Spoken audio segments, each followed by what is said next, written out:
প্রাক্তনের বাড়ি থেকে গরুর মাংসর টপলা আসাতে আমি একটু হইচই খাইয়ে গেছি যে কি ব্যাপার, কি হইল। এই তো ঐতিহাসিক ঘটনা ঘটে গেল। আমার প্রাক্তন আবার ধরেন যে হেদায়েত হয়ে গেল কেমনে, এটা তো সম্ভব না। পরবর্তীতে দেখি যে আমার প্রাক্তন তার ছোট ভাইয়ের দ্বারায় মাংস দিয়ে পাঠাইছে। তো তার ছোট ভাই মাস্ক পরে আসছে, সঙ্গে টুপি পাঞ্জাবি, হ্যাঁ মানে একটা এলাহি কাণ্ড করে মাংস দিয়ে বাড়াইছে। যেহেতু আমি মুসলিম, আমি তো সেই টপলা ফেরাই দিতে পারি না। তাই আমি সেটা গ্রহণ করার পর ওর ছোট ভাইকে বললাম যে আয় বাসায় আয়। সে বাসায় আসলো, ওকে মিষ্টি খাইতে দিলাম, সেমাই দিলাম।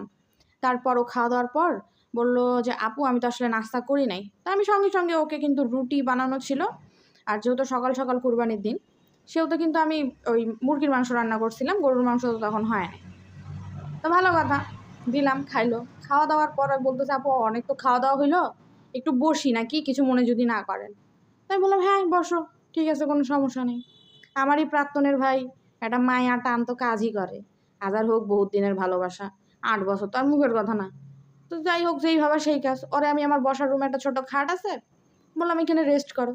ও মা, বাঙালি সেই প্রবাদ প্রমাণিত, বাঙালি খাইতে দিলে বসতে চায়, বসতে দিলে শুইতে চায়। হ্যাঁ, তো শুইতে দেওয়ার পর ঘুমায় গেছে। উঠলো 3টায়। আমার মনে প্রশ্ন জাগলো হঠাৎ করে যে আচ্ছা, কুরবানির দিন মাংস দিবার আইছে সকালবেলা, কেমতে? আমাদের তো কুরবানির মাংস সমস্ত কিছু ভাগ বাটোয়ারা করতে 2টা 3টা বাইজা যায়। মাথায় বাজ পড়লো, সকালবেলা যেহেতু কাজের চাপ, অজা সেহেতু আমি তো ওকে তখন কিছু বলি নাই, কিন্তু পরবর্তীতে আমার মাথায় এটা ঘুরলো। পরে যখন ঘুম থেকে উঠছে, আমি ওরে বললাম কিরে ছোট ভাই, কুরবানি তো সকাল সকাল হয় না, তুই কোথা থেকে মাংস আনে দিলি আমাকে?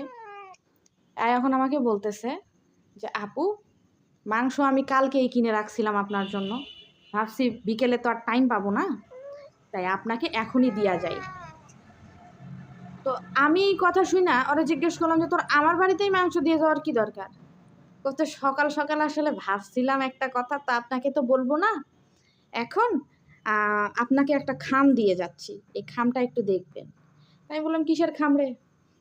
বলতেছে আপু ওই একটা আছে কথা, আপনি যদি একটু দেখতেন।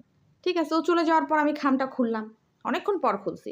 ধরেন যে ভালো করে বসুন না, আমি মাথা নাড়ে দিচ্ছি।